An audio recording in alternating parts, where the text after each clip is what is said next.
रात का समय था। चारों ओर घना कोहरा छाया हुआ था। अजय, जो एक छोटे से गांव से शहर लौट रहा था, आखिरी ट्रेन का इंतजार कर रहा था। वो ट्रेन रात 12:30 बजे आती थी और इसे लोग रात की आखिरी सवारी कहते थे। लेकिन इस ट्रेन के बारे में कई कहानियां प्रचलित थी। कहते थे जो लोग इस ट्रेन में चढ़ते हैं वो कभी लौट कर नहीं आते। अजय ने इन अफवाहों पर ध्यान नहीं दिया। ट्रेन की आवाज़ सुनाई दी और उसने देखा कि ये एक पुरानी और जर्जर ट्रेन थी। अंदर सिर्फ 7 यात्री थे। सभी चुपचाप बैठे थे, मानो किसी गहरी सोच में हो। ट्रेन चलने लगी। अजय ने यात्रियों को ध्यान से देखा। एक बुजुर्ग आदमी जो हर समय अपनी माला जप रहा था, एक युवा लड़की जो खिड़की से बाहर देख रही थी, एक अधेड़ उम्र का आदमी जो बार बार अपने हाथ की घड़ी देख रहा था, और बाकी यात्री भी चुप और परेशान दिख रहे थे। जैसे ही ट्रेन ने पहला स्टेशन पार किया, अजय ने देखा कि वो बुजुर्ग आदमी अपनी सीट पर नहीं था।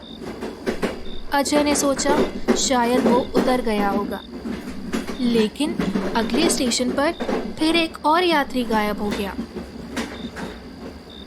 तीसरे स्टेशन तक आते आते ट्रेन में केवल अजय और एक और यात्री रह गए। अजय घबराने लगा।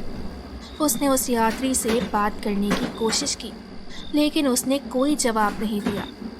तभी ट्रेन अचानक झटके से रुक गई। अजय ने खिड़की से बाहर देखा। स्टेशन पूरी तरह सुनसान था। ट्रेन के डिब्बे से अजीब आवाज़ें आने लगी। ऐसा लगा जैसे कोई दरवाजे और खिड़कियां खटखटा रहा हो। अजय ने घबराकर अपनी सीट पकड़ ली। तभी ट्रेन के फर्श से एक साया उभरता हुआ दिखाई दिया। वो साया धीरे धीरे इंसानी रूप ले रहा था।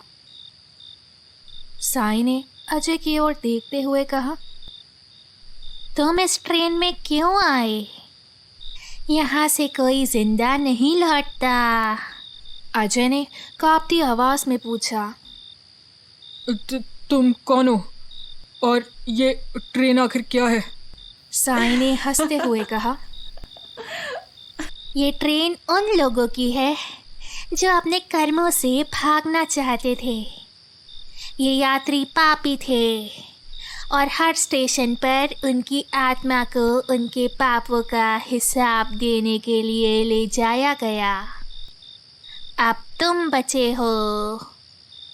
बताओ, तुमने क्या पाप किए हैं? अजय ने रोते हुए कहा, मैंने कुछ गलत नहीं किया, मुझे जाने दो।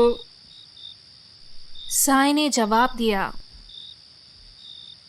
अगर तुम सच बोल रहे हो तो खुद को बचा सकते हो, लेकिन क्या तुम इस दुनिया के बाकी सच से लड़ने के लिए तैयार हो? अजय को अगले स्टेशन पर अचानक ट्रेन से बाहर फेंक दिया गया। जब उसने खुद को संभाला तो उसने पाया कि वो अपने गांव के स्टेशन पर खड़ा था। ट्रेन गायब हो चुकी थी।